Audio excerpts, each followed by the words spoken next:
In this episode, the recruits take their last shot at the outdoor range. And he ain't heavy, he's my No, he's heavy. I wasn't expecting you to be that heavy. Police officers come from all walks of life. Some start their careers right out of college. Others were business people, and many served in the military. But before they become police officers, all of them spend time as recruits at the police academy. Now, join the recruits of the San Jose Police Academy as they prepare to step into the blue. Taser! The taser is an electronic device used to control a violent or combative suspect. It fires two small probes that are attached to copper wires, which remain attached to the taser. After the probes make contact with the suspect or his clothing, an electric current causes the suspect's muscles to involuntarily contract or lock up, making it nearly impossible for him to fight or resist arrest. Class instructor Sergeant Jeff Martin says that in most cases involving a combative suspect, the taser has several advantages over the other defensive weapons carried by officers. Number one, you get to stay a fairly safe distance away from the person. Also, if you're using batons, batons have the capability of breaking bones. They don't always. They're difficult to use well. And if the person's not feeling any pain, they're generally not going to be effective. Pepper spray is very pain reliant. And then there's also the cross-contamination problems of I've been pepper sprayed accidentally on the field. And then there's, actually wrestling with people, which causes injuries frequently. And it's just the safest way to do it. And of course, it often keeps situations where they may have some sort of weapon, a knife or a club, under controlled situations. We can use that in lieu of a firearm, and we don't have to use deadly force, and that's a win for everybody. San Jose Police Department policy requires that officers complete a comprehensive training course before being issued a taser. The course includes both classroom instruction and hands-on training. Here, the recruits practice their aim on a cardboard backstop. And finally, they experience firsthand the effects of the taser. Well, basically, they took the taser probes and they put both of them on my rear end, on each cheek. And I would say it was a 1 second ride, 2 second ride, and pretty much just flex every muscle that I would even possibly have down there and drops you instantly. So if you wanted to resist, say you were resisting arrest, would you be able to? Not a chance. No, you would definitely go straight down. And are you feeling anything now? Not at all. So as soon as they let go of the trigger on the taser, you go right back to normal. 2.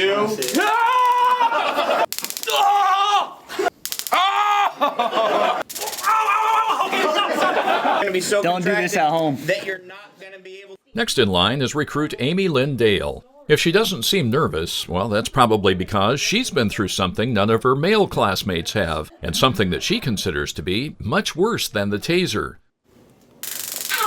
Ouch? That's it? I had to just mentally go into it with the fact that I've gone through 18 hours of child labor, so giving birth, so I knew it was going to hurt, but I knew it was going to be over very quickly, so it wasn't as painful as I expected, thankfully. You know those old worn-out dinner plates you've wanted to get rid of? Okay, those aren't really dinner plates, they're targets, and taking aim at them are the members of Class 16. They graduate from the academy in just about a month, but pinning on the badge is far from their minds at this point. Their plates are still full, as there are still a number of demanding classes to get through before graduation, including this final session at the outdoor range.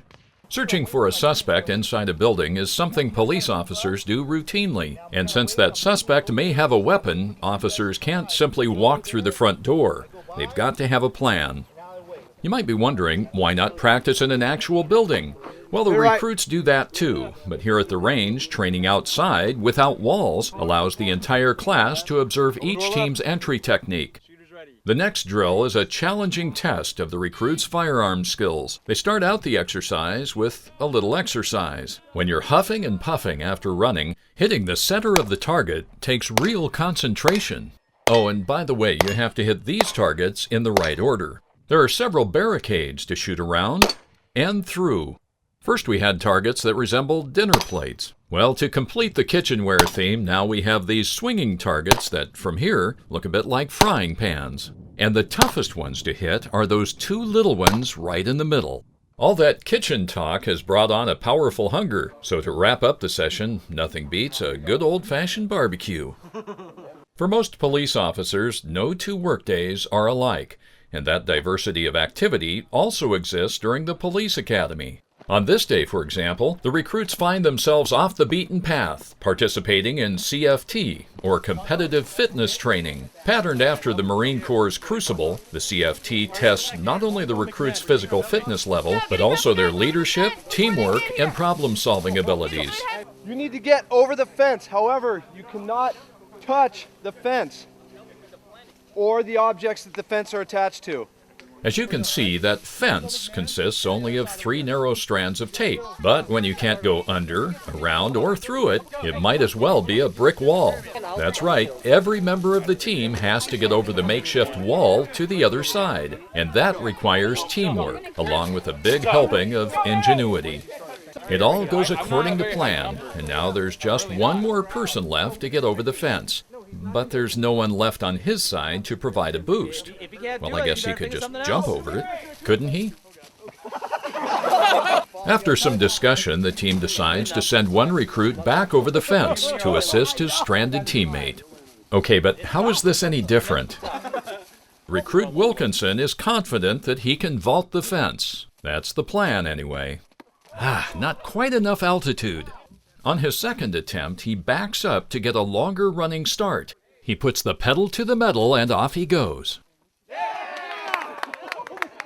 Each CFT task involves teamwork and, in fact, cannot be accomplished without it. And that's particularly true of the next challenge, evacuating an injured person to a clearing at the top of a tall hill. Playing the part of the injury victim is a 165-pound dummy, and carrying that dead weight up the steep, dusty hills on a warm day like this is a grind. But the recruits work together as a team, taking turns carrying the load and constantly checking on one another. With that mission accomplished, the recruits are rewarded with a rest break and a spectacular view of the Santa Clara Valley.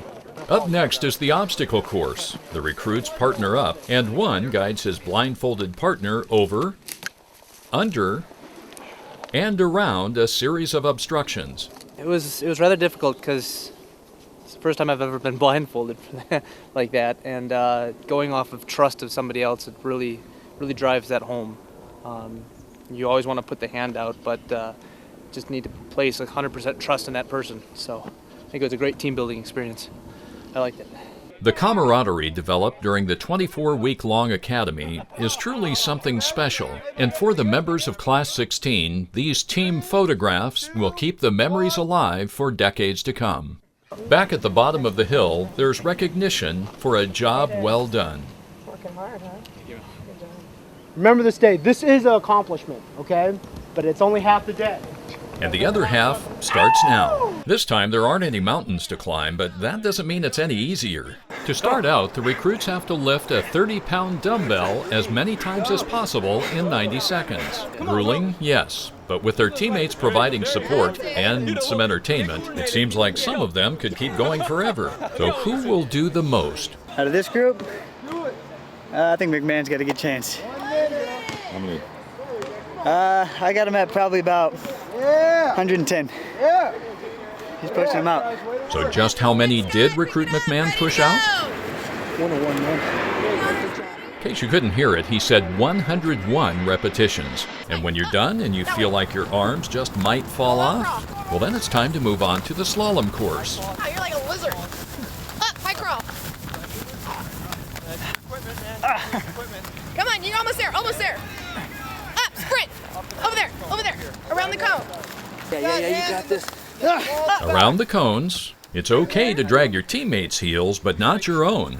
Then give them a lift back to the beginning of the course, pick up the two 36-pound kettlebell weights for another trip around the cones, with a few burpees thrown in at the halfway point. What's the hardest part? Probably the end, just trying to finish strong and get through the finish line. But you just got to keep pushing.